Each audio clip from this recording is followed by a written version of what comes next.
दानवीर कर्ण सच में महादानी थे। वो प्रतिदिन गरीबों की समस्या सुनकर जरूरतमंदों की मदद करते दान किया करते थे। उनका अंतिम दान था जब कर्ण मरणासन्न स्थिति में थे। तब भगवान बोले कि कर्ण को हमेशा ही ये संसार उसकी वीरता और दानवीरता के लिए याद करेगा। वो महादानी है। ये बात अर्जुन को अच्छी नहीं लगी। बात महाभारत युद्ध की है। कर्ण और अर्जुन का युद्ध हुआ था और इस युद्ध में महारथी कर्ण वीरगति को प्राप्त हुए थे जब वो युद्ध के बाद घायल मरणासन्न स्थिति में थे।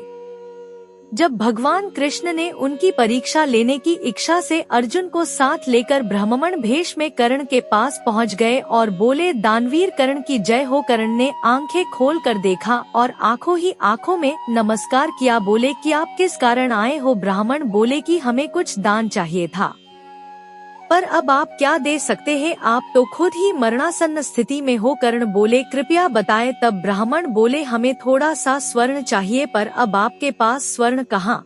इस पर कर्ण बोले, जरा ठहरो। और उन्होंने बड़ी मुश्किल से एक पत्थर उठाया जो पास ही पड़ा था और अपने मुंह से एक दान तोड़ा जो सोने से मढ़ा था। तब ब्राह्मण भेष में भगवान बोले, ये क्या मजाक है? हम ब्राह्मण हैं और ये रक्त में समा हुआ है, हम इसे हाथ नहीं लगाएंगे। तब कर्ण ने पास पड़ा धनुष बाण उठाया और साती शक्ति बटोर कर भूमि में बाण बेधा और जल धारा फूट पड़ी और उस दान को धोकर ब्राह्मण को दिया। कर्ण की दानवीरता देख भगवान ने दर्शन देकर वरदान मांगने को कहा। तब कर्ण ने अपने साथ हुए अन्याय को याद किया, किस प्रकार वे क्षत्रिय होते हुए सूत पुत्र होना झेला। उन्होंने ऐसे लोगों का कल्याण करने को कहा। दूसरे वरदान में उन्होंने मांगा कि आपका अगला जन्म जहाँ हो वहीं मेरा भी जन्म हो। और तीसरा वरदान मांगा कि मेरा अंतिम संस्कार उस स्थान पर हो जहाँ पाप ना हुआ। तीसरे वरदान के लिए भगवान सोच में पड़ गए और फिर तथास्तु कहा। इसी कारण भगवान ने कर्ण का अंतिम संस्कार अपने ही हाथों किया और उन्हें स्वर्ग भेज दिया। इस कारण सारी उम्र अन्याय का साथ देते हुए भी स्वर्ग भेजा।